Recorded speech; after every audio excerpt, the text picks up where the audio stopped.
तप करते हैं, परिवार में रहना तो आया ही नहीं। इतना तप करते हैं, सहनशीलता तो आई नहीं। परिवार के सदस्यों को तो धर्मात्मा लगता ही नहीं है।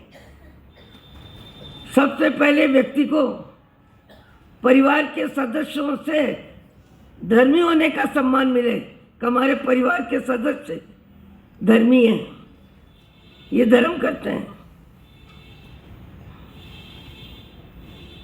हमारे समाज, देश, राष्ट्र की बात तो बहुत दूर है।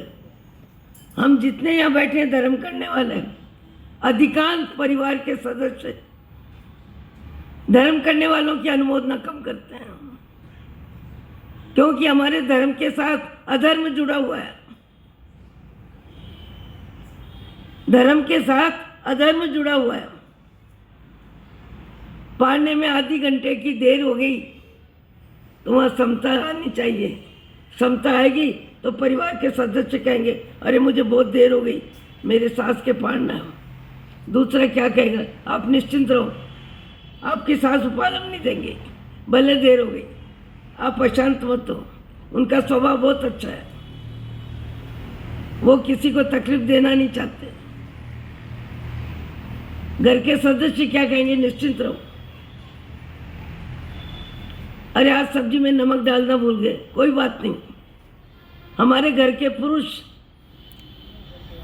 कमी को बताना जानते ही नहीं, वो इतने धर्मात्मा हैं कि कमी को बताना जानते ही नहीं।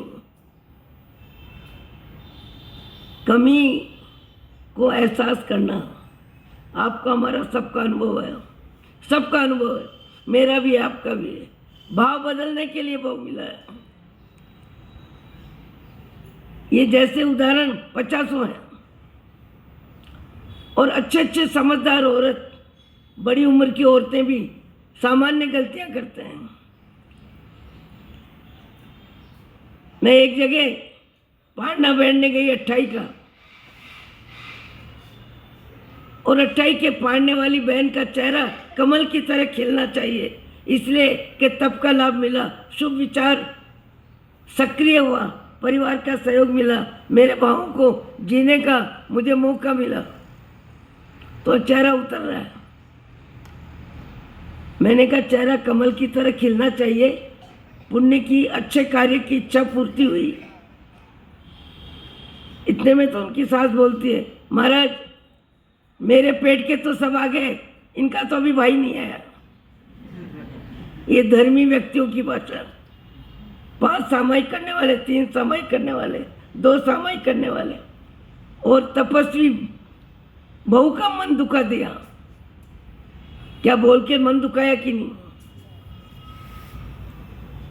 मैंने कहा माँ साहब, तप आत्मा के लिए होता है कि परिवार को बुलाने के लिए होता है? आए तो भला, नहीं आए तो भला, उनको अनुमोदना के भाव है तो आएंगे, अनुकूलता नहीं है तो नहीं आएंगे। तप के साथ व्यक्तियों का संबंध क्या? हमारा भाव जगत बड़ी उम्र में भी ठीक नहीं होता है। मुझे अभी किसी कार्यकर्ताओं ने कहा तपस्या बहुत अच्छी हो रही है, और तप करने वाले बहुत शांति से एकासना व्यासना करते हैं, और दिन भर मैं खुद देखती हूँ कि आराधना करने वाले माला लेके बैठे रहते हैं। फिर भी सबकी आदत नहीं होती, पर 2-4 की आदत भी आलोचना के लिए निमित्त बन जाती है। किसी ने कहा मुझे, महाराज थोड़ा उपदेश देना। 2-3 बहनें आंबिल एकासना जो भी करे कर लेते हैं, उसके बाद अपने पड़ोसी, अपनी सहेली, अपनी रिश्तेदार से बैठे बैठे बात करने लग जाते हैं। जबकि सामाजिक व्यवस्था में आहार करने वाले को आहार करने के बाद तत्काल मुंह साफ करके वहाँ से उड़ जाना चाहिए। दूसरे को बैठने के लिए जगह चाहिए। बहुत छोटी छोटी बातें, इतनी छोटी बातें, जिन बातों को हम समझते हैं पर समझ के भी जीने में लापरवाह है। हमारी आपकी लापरवाही कम हो तो हम घर में भी आदरणीय बनेंगे।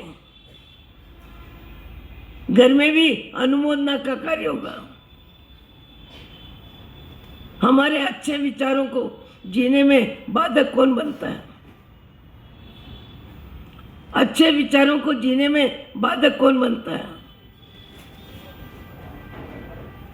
पाप के विचार।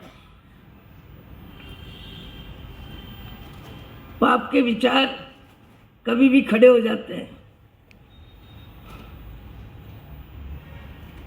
और पाप के विचारों को हम समझने में कोशिश नहीं करते और छोड़ने में भी कोशिश नहीं करते। इसलिए हमारी धर्म क्रिया, जितना हमको लाभ मिलना चाहिए, जितनी आत्मा में निर्मलता बढ़नी चाहिए, जितना पुण्य प्रकर्ष होना चाहिए, जितना पाप का संचय कम होना चाहिए, वो नहीं होता। परिश्रम भी करते हैं, मजदूरी भी नहीं मिलती। परिश्रम करते हैं और मजदूरी नहीं मिलती। क्यों नहीं मिलती मजदूरी? इच्छा को धक्का लगा नहीं, पसंद का राग कम हुआ नहीं, हमारी किसी ने आलोचना की नहीं, हमारी अच्छाई में कोई कमी बताई नहीं, और हमारा मन धर्मी होने के बाद भी बदल जाता है। मैं साध्वी जी को कहूंगी कि व्याख्यान आप ही पूरा करो, जो चल रहा था उसे चलाओ। पिंकी दे जल्दी।